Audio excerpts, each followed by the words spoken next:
Flamio Hotman, Jet and his freedom fighters are coming together for Netflix Avatar The Last Airbender. You see, we've had some casting news for the freedom fighters that wasn't previously released by Netflix in the original cast list for the Netflix Avatar The Last Airbender series. So I'm going to talk you through it in this video and explain Jet's freedom fighters involvement in a little more detail. Firstly, have a look at the casting list for Jet's freedom fighters, and thanks to Avatar News for this graphic. You can see there the leader Jet is being played by Sebastian Amoruso. He's a relative newcomer, but you might have recognized him from a series called I Know What You Did Last Summer, and also another series he did called Solve. Longshot is being played by Nathaniel Kong, and personally I think that looks like a good bit of casting for Longshot. Smellerbee is also being cast and is being played by Wes Valerio. Now both Nathaniel and Wes don't have any other acting credits on IMDb, so it looks like Netflix Avatar The Last Airbender is their first big series. It has been confirmed that while Wes identifies as a non-binary, Smellerbee will identify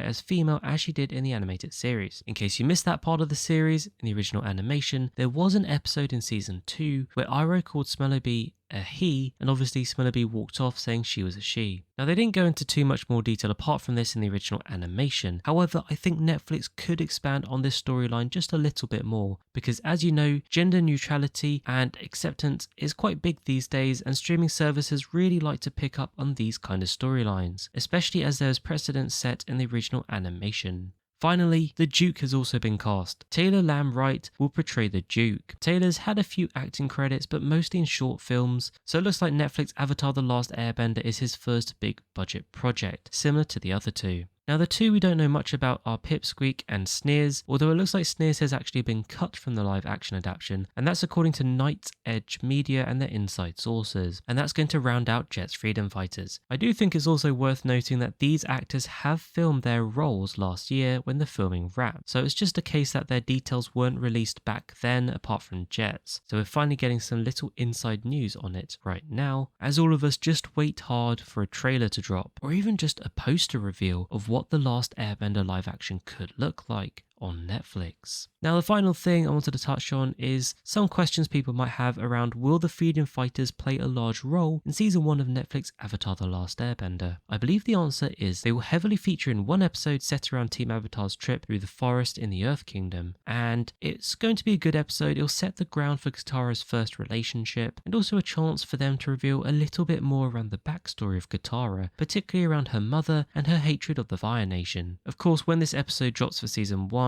it will also reveal the backstory of the freedom fighters, and while we don't know if there'll be a season 2 yet, we do know Jet does reappear in the original animation along with Longshot and Smellerbee. So I think this episode will kind of set the background for them as well, and it will leave the ending open for them to reappear in season 2 if there is a season 2 of Netflix live action Avatar The Last Airbender. I hope this just helps add to your excitement for the upcoming series. Hopefully we're going to get a trailer soon as well. I know loads of people have been waiting. I hear some rumours it could drop this month, so keep a lookout, but for now don't forget to like and subscribe, and I'll catch you later.